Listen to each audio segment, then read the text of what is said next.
Fish on Fridays, I'm Al McCauley, and today I want to talk to you about an early church monk who took asceticism to a new level, both figuratively and literally.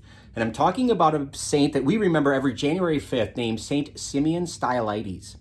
Simeon Stylites is a Syrian monk, and he's going to be born in the latter part of the 4th century. He's going to die in the middle of the 5th century at 459 AD. And he was one of these guys that wanted to practice his faith and the austerity of being a monk so much that he was eventually kicked out of the monastery that he belonged to. Because although monks were known to practice penances, certain penances, he was somebody who took it, like I said before, to a new level. He reached new heights in asceticism. Now, let me just stop for a minute and say this. Asceticism is a Greek word, and it literally means discipline. And we get our English word athlete from that word asceticism. When you think about what an athlete does to prepare for their sport, they have to have a certain diet that they follow, a certain workout regimen, maybe certain muscles that they have to tone because of given whatever sport they belong to. And in the same way, monks and even us, we're asked to practice certain asceticism, to prepare ourselves, to discipline ourselves spiritually, to be more like Christ. And that's what Simeon Stylites wanted to do. He wanted to be so much like Christ, to imitate Jesus' suffering in the desert when he was tempted for 40 days, that he took it to the point where he was, again, like I said, kicked out of his community. And so what he did was he went and he found a pillar, a natural rock formation of a pillar that was anywhere from 6 to 10 feet tall. And he climbed up the top of it and he stayed there for the next almost 40 years, believe it or not. Over time, he would have friends and people who would see him come and bring other rocks and add to this, to the point where the pillar got to be almost 50 feet tall. And he fashioned about a square meter frame around it so he could lay down if he needed to, and put a little railing on it, a makeshift railing, so that he wouldn't fall off. But Simeon Stylites is going to stay atop of this pillar that's almost 50 feet tall for the better part of 4 decades. That's incredible. Now, talk about severe asceticism. This is really incredible discipline.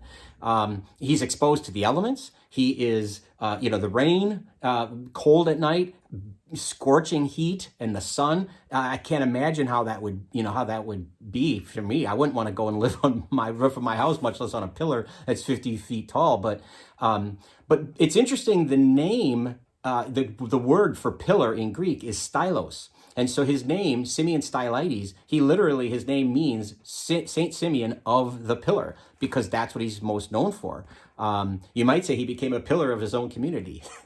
Or you might not say that if you don't want people to groan at you. Anyway, while he's up in this pillar for years and years, he's completely dependent upon the goodwill of others to bring him food, to bring him necessities. And so he had a little pulley system that would help him to get those things, maybe bring him a blanket if it was really cold, for instance. But this is a lesson for us, perhaps, it's not just all about us. To be dependent on others is really a sign of humility. It's hard to imagine doing this. It would be hard in our day and age for somebody to go and live on 50 feet up in the air, exposed to the elements, without being considered crazy. And so it's important for us maybe not to imitate that specifically, but to imitate some of the lessons that we get from Simeon. And this is one of the lessons. I'd say there are many, but one of them is zeal for faith. He clearly had a zeal for his relationship with Christ and how he thought he should live it out. And I think it's a good lesson for us. Do I have that same zeal when I go to my prayer life, in how I treat my neighbor? That's really important. Am I excited about my faith, or am I just kind of going through the motions? In doing this and going out into the desert, onto this pillar, he really suppressed the physical to raise the spiritual. And, we're asked, especially at Lent, but all year round, to do that. From time to time, can I give something up?